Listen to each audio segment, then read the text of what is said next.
Iman, budak lelaki 13 tahun, tinggal bersama neneknya di kampung seberang Tualang. Sejak kecil dia yatim piatu. Kampung itu sunyi, jauh dari jalan besar, dikelilingi hutan tua dan anak sungai yang mengalir perlahan. Orang-orang lama percaya ada satu kawasan hutan di hujung kampung yang tak boleh disentuh. Mereka panggil tempat tu hutan bayang mati, tempat orang hilang. Tempat orang hilang, tak balik. Petang tu, Iman main kejar-kejar dengan dua budak kampung lain. Riuh suara mereka bersaut-sahutan di celah semak belakang surau. Tapi Iman terlari jauh, terlalu jauh.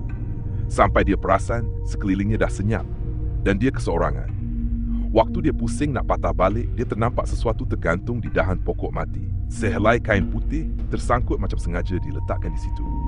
Kain tu nampak tua, tapi bersih dan bersulam benang perak, berpintal itu yang tak pernah dia nampak. Bukan jawi, bukan rumi, tapi sesuatu yang rasa macam hidup. Iman capai kain tu, pegang. Hati dia rasa berdebar, tapi dia tak tahu kenapa.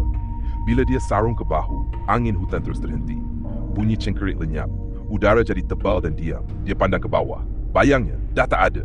Dan dari celah pokok-pokok tua di belakangnya, ada suara yang membisik perlahan. Bukan suara manusia, tapi bunyinya jelas menggigilkan darah.